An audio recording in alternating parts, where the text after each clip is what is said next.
दिग्दर्शक रोहित शेट्टीचं घर असलेल्या इमारतीवर अज्ञातांनी गोळीबार केलेला आहे। शनिवारी मध्यरात्री रोहित शेट्टींच्या मुंबईमधल्या जुहू येथील घराच्या इमारतीवर गोळीबार करण्यात आलाय। या घटनेची माहिती मिळताच जुहू पोलीस घटनास्थळी दाखल झालेत। यात कुणीही जखमी झालं नसल्याची माहिती कळतेय। या घटनेची आता गंभीर दखल घेत मुंबई पोलिसांच्या गुन्हे शाखेकडे या प्रकरणाचा तपास सोपवण्यात आलाय।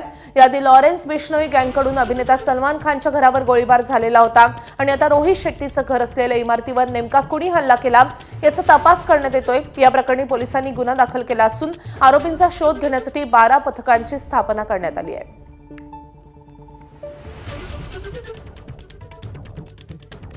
तर दिग्दर्शक रोहित शेट्टी राहत असलेल्या इमारतीमध्ये हा गोळीबार झालेला आहे। इमारतीवर हा गोळीबार झालेला आहे। जवळपास 4 ते 5 राऊंड फायर झालेले आहेत आणि आता या प्रकरणी आरोपींचा शोध सुरू आहे। मुंबई पोलिसांच्या गुन्हे शाखेकडे या सगळ्या प्रकरणाचा तपास वर्ग करण्यात आलेला आहे। 12 पथकांची नियुक्ती करण्यात आलेली आहे। यामागे नेमका कुणाचा हात आहे, हे आरोपी कोण होते यांचा शोध सध्या सुरू आहे। रात्रीची ही घटना आहे। जुहू परिसरामध्ये रोहित शेट्टी यांची ही इमारत आहे। रोहित शेट्टी यांचा फ्लॅट याच इमारतीमध्ये आहे आणि त्यांच्या घरावर हा गोळीबार करण्यात आलेला आहे। या इमारतीवर हा गोळीबार करण्यात आलेला आहे। या गोळीबारात कुणीही जखमी झालेले नाहीये, मात्र हा अत्यंत गंभीर असा प्रकार घडलेला आहे मुंबईतल्या जुहूमध्ये।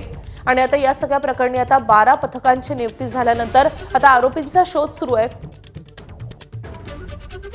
पोलिसांनी या सगळ्या परिसराची कसून तपासणी केलेली आहे।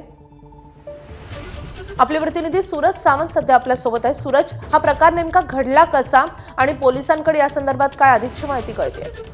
नक्कीच माधवी, आपण पाहिलं तर जुहू या ठिकाणी रोहित शेट्टी याचं घर आहे आणि शनिवारी मध्यरात्री या ठिकाणी आलेल्या अज्ञात हल्लेखोरांनी रोहित शेट्टीच्या बिल्डिंगवरती जवळपास 5 फायरिंग जे राऊंड आहेत ते फायर केलेले आहेत।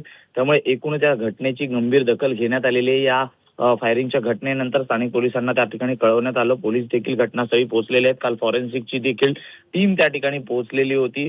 ज्या शेल्ट त्या ठिकाणी सापडलेल्या आहेत त्या ताब्यात घेण्यात आलेल्या आहेत। त्यामुळे नेमका हा हल्ला कोणी केला हे अद्याप कळू शकलेलं नाहीये। मात्र पोलिसांनी त्या ठिकाणावरचे जे सीसीटीव्ही फुटेज आहे त्याच्या मदतीने आरोपींची ओळख पटवण्याचा जो प्रयत्न आहे हा आता सुरू केलेला आहे। याआधी आपण पाहिलं तर अभिनेता सलमान खान याच्या घरावर देखील गोळीबार झाला होता आणि त्यामागे लॉरेन्स बिश्नोई कनेक्शन समोर आलं होतं। आता रोहित शेट्टी याच्या घरावर देखील लॉरेन्स बिश्नोईच्याच टोळीकडनं हा हल्ला करण्यात आलाय का, की इतर कुठल्या गोष्टीतनं हा हल्ला करण्यात आलेला आहे, याचा सखोल तपास आता पोलिसांकडनं केला जातोय। आणि त्यामुळे हे संपूर्ण प्रकरणाचा जो तपास आहे हा मुंबई पोलीस आयुक्त देवेंद्र भारती यांनी गुन्हे शाखेच्या पोलिसांकडे वर्ग केलेला आहे। त्यामुळे या घटनेचं गांभीर्य एकूणच लक्षात घेतलं तर महत्वाची ही घडामोड आपल्याला होताना पाहायला मिळत आहे आणि कायदा व सुव्यवस्थेचा प्रश्न हा मुंबईत आता पुन्हा एकदा त्या ठिकाणी उपस्थित केला जात आहे।